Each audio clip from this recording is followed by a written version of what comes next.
my name is Andrea Pinder. I am the Director of Business Development over at RLG Consulting Engineers. We are a civil structural survey and forensics firm.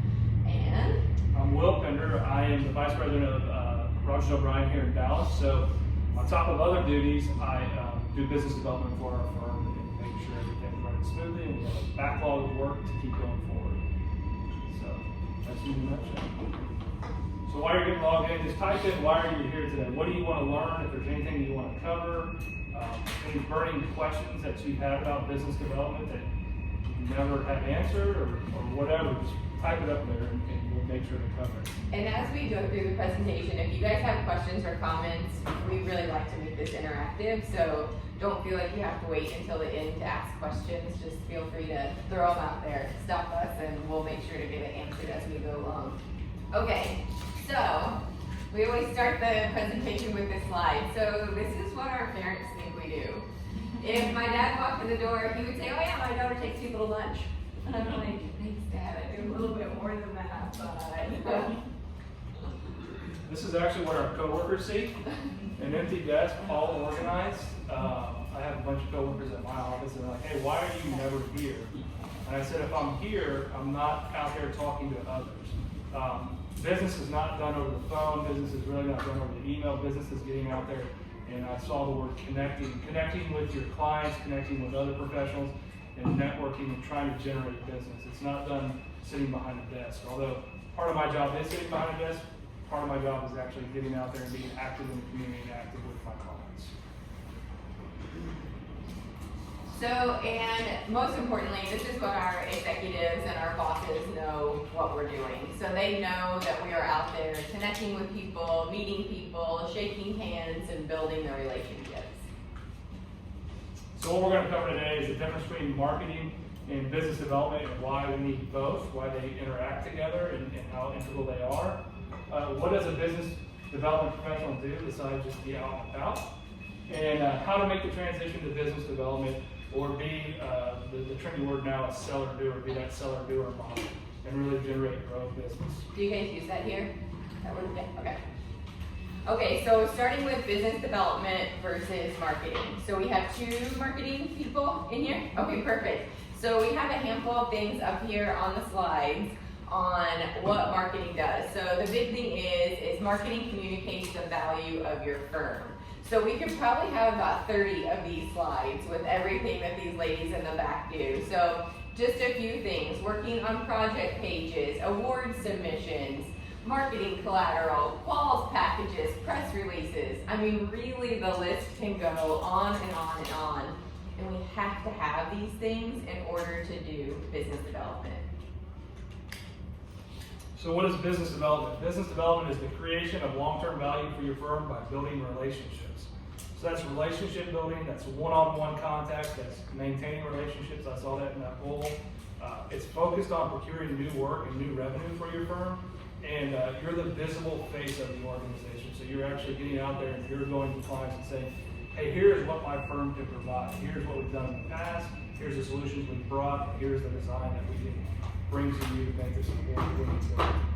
So I'm probably going to say it several times. I always say people do business with people they know, like, and trust.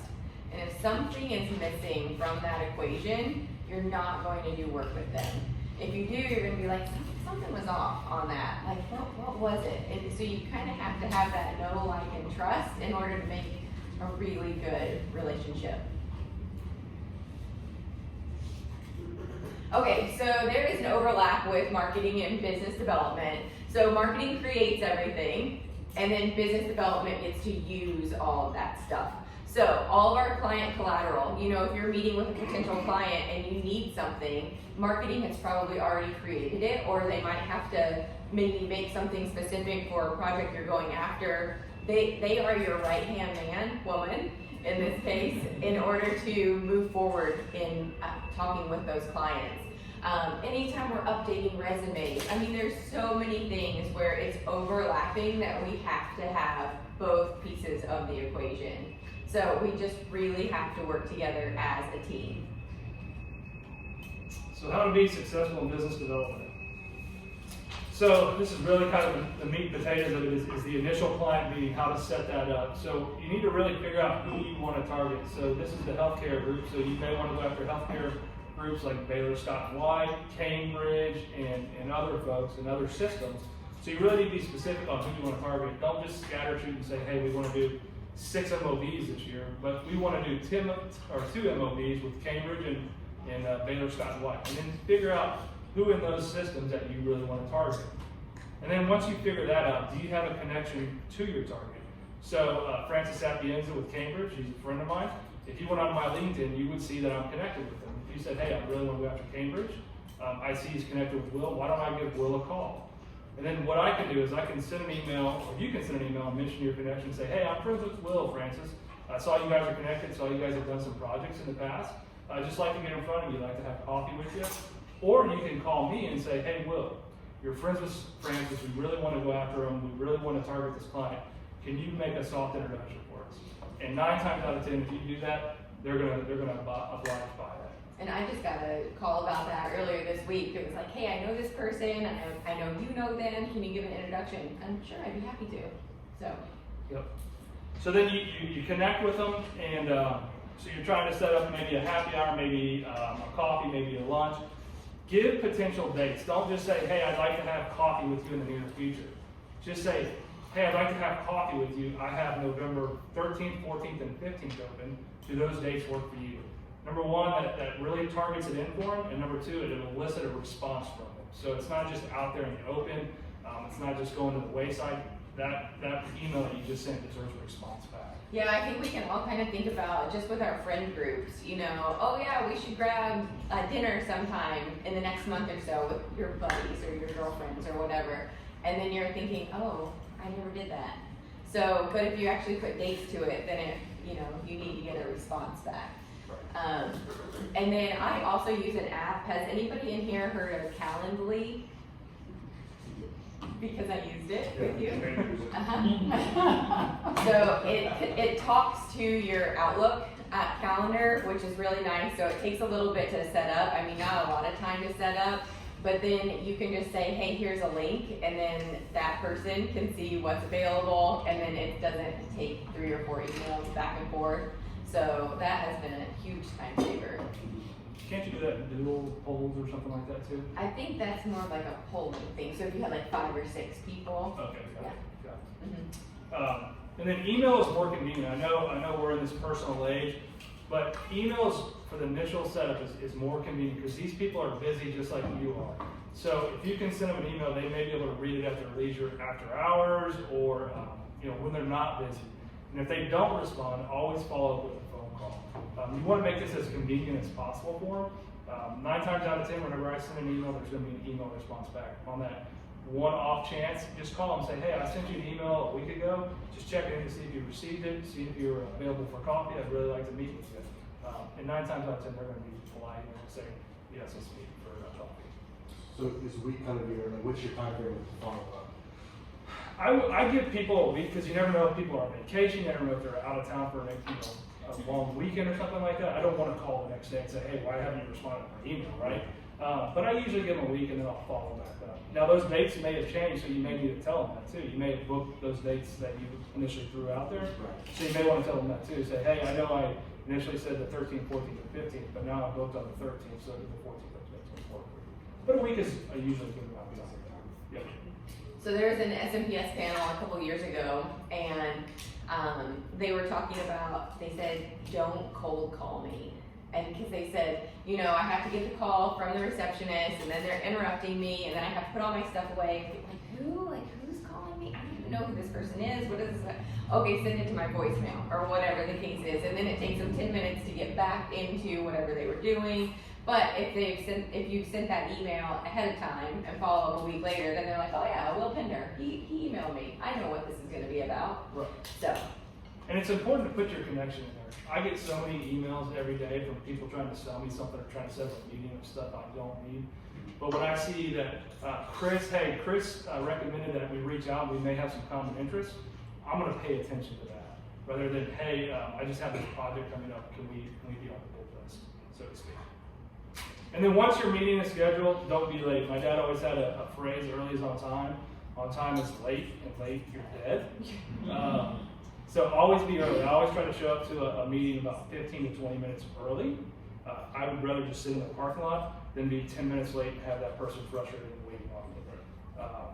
I had a competitor one time, this is a fun story. A competitor one time was late for an interview, and we won the job, not because they were late, but I kind of thought about that all the time. I was like, we need to be on time for important meetings or which on time is being early. So always remember that, be 15 to 20 minutes early for your appointment. Okay, so during the meeting, I feel like a lot of these things are kind of common sense things, but I feel like they need to be thrown out anyway.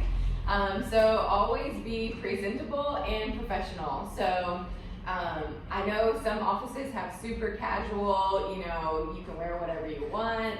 I always say, wear something nice when you're meeting with a client. I'm not saying you have to wear a 3-piece suit or something like that, but just because your office is super casual doesn't mean the other person's office is super casual. So throw on a dress shirt, throw on a dress, whatever.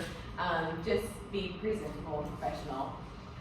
Listen more than you talk. So we all have heard the phrase, we have 2 ears and 1 mouth. So that is a big part about business development. It's really listening to our clients, like getting to know them as a person. What do they like to do for fun? Just getting to know them. So make sure that we're listening and not just talking the entire time. Which leads on to ask a lot of questions. So this doesn't mean what project is coming up, what project are you working on, project. Take the time to get to know them. Did they go on summer vacation? Do they have family coming in for Thanksgiving? Take the time to make that small talk and just really get to know them. Don't interrogate, like I just said. If you invite, pay the bill. So What is interrogate? Let's talk about that. Just don't pound them with questions the whole time. Right. What do you want to say? Well, no, it'd be like, so we meet for the first time. So Andrea, I'm meeting with my client. So, hey Andrea, how you doing? I'm good, thanks. How are the kids? Great. What kind of projects do you have coming up for Yeah. me? What's coming up next? Yeah. What can I do for you? Can I start doing some designs for you? So, and that just triggered something. So I just, it's been probably about a year or so ago, I met with a client who I've known him in the industry for several years. And I said, I see you at these meetings all the time, but I don't know anything about you. Are you married? Do you have kids? He goes, and so, I was trying to get away from the interrogation. And he said, yep, I'm married, I have 2 kids, they're 9 and 7. So, back to the projects. And I was like, okay, well, this is interesting. So, and that has stuck with me. Right. So, yeah. Always have good etiquette. So, we all have YouTube. So, most of the lunch meetings, coffee meetings, things like that aren't going to involve 16 different forks and a million glasses and things like that. But if you do have something fancy like that coming up, there's YouTube. And or Roger with Brian had a whole 8-hour seminar. It was not 8 hours, but it felt like 8 hours. Yeah. So we had this little gal come in, and she trains the Dallas Cowboys on etiquette when you're dining and eating.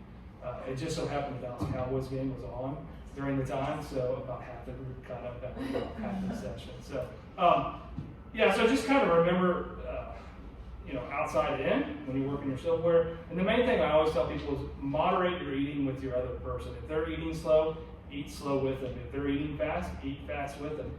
So kind of gauge what they're doing. What you don't want to do is have a full plate at the end of the meal or an empty plate before they're done. So just kind of moderate how you're eating and interacting with them. And a lot of that could be if their plate is completely full and yours is empty, then you've probably been interrogating the whole time. So you didn't give them a chance to eat, So give them a chance to ask you a question so that they can eat while they're, at the lunch meeting as well. Right. And I've said it like 5 times already, get to know them. So that's a huge part of this role. Right. So. And find commonality quickly. You can find commonality with somebody usually within 3 questions, right? You can ask them where they went to school, how their kids are. Everybody loves talking about their kids. How their kids are doing if they have kids, what they enjoy, what sports they enjoy, what their activities are on the weekends. You can find commonality usually within 3 to 4 questions, and then you guys can start going from there. Do you guys have any techniques on retaining names? Like kids' names and things like that? Well, their names. During the conversation? Yeah, like I'll remember anything about them, I just won't remember their name. Well, but you set the meeting, right? Well, this is like an initial introduction or out at a conference. So if you're at like a networking thing where you're meeting like 50 people all at once, Put their business card in front of you. So ask for their business card. I'll always do this, and we'll just kind of arrange it. And then if not, there's always name tricks. You can Google them, like rhyming with like Robin with a bird, and you kind of just think of a bird, and you're like, oh, Robin. so mine's just FaceTime. I just have to get to know them one-on-one, and then it sticks. So, and once you've, connected with them, you'll connect with them on LinkedIn, so at least you'll have a picture and a name Right. that way also. I'll look at some of those. Yeah. Yeah. There's some cool tricks out there. Okay, so the follow-up.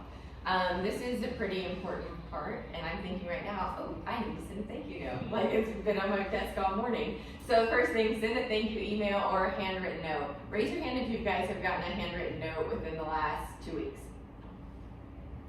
We've gotten 2. Okay. Was it from a BD person? No, it's from somebody who's interviewing. Oh, And you'll be okay. surprised how many people don't send a thank you, don't send a follow-up. Even for an interview. Oh, that's interesting. Yeah.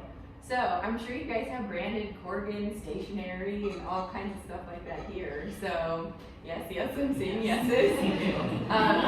So anytime somebody takes you to lunch or takes you to coffee or something, send a nice thank you note.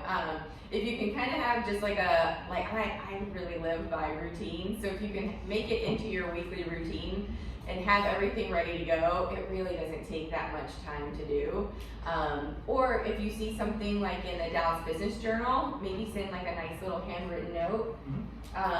We'll actually mail like the whole Dallas Business Journal to the person. So what we're finding is that a lot of times these big giant firms, or even small firms, there's one subscription. So one person gets the newspaper and then it doesn't get trickled around to everybody else. So you might be featured in there, or your project might be featured in there, and you don't even know because it's stuck away in somebody's office that you've never even seen it. So Right. Someone asked me one time, this person came up to me and said, hey, I have atrocious handwriting. I can't even read my own handwriting. What should I do? I said, type it up. At the very least, type it up and put your signature at the bottom. And maybe put a postscript saying, hey, thanks again for lunch. That way they show that you took the time to actually type up a letter and then sign it. So if you have atrocious handwriting, type it up and sign it. That's easy. Periodic check-in. So, we're meeting with a lot of people on a daily basis. So it's one of those things where it's like, oh gosh, how do you keep track of everybody? So I set up quarterly email reminders on my Outlook. And so then once a quarter, then if I haven't already been in contact with these people, then I can send them a quick email. How's everything going? Do you want to catch up? Do you want to have lunch? Or, you have Christmas coming up, what kind of holiday plans you have, just so you can stay top of mind. So research shows that you stay top of mind for 7 days after you connect with somebody. That's not saying you need to email people once a week, but you do want to stay top of mind with people. So, and then I kind of already mentioned a name in the news along with the notes, the handwritten things.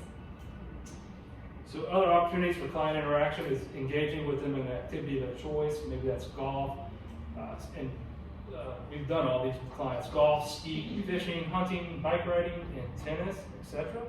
So I actually went bike riding with an engineer one time.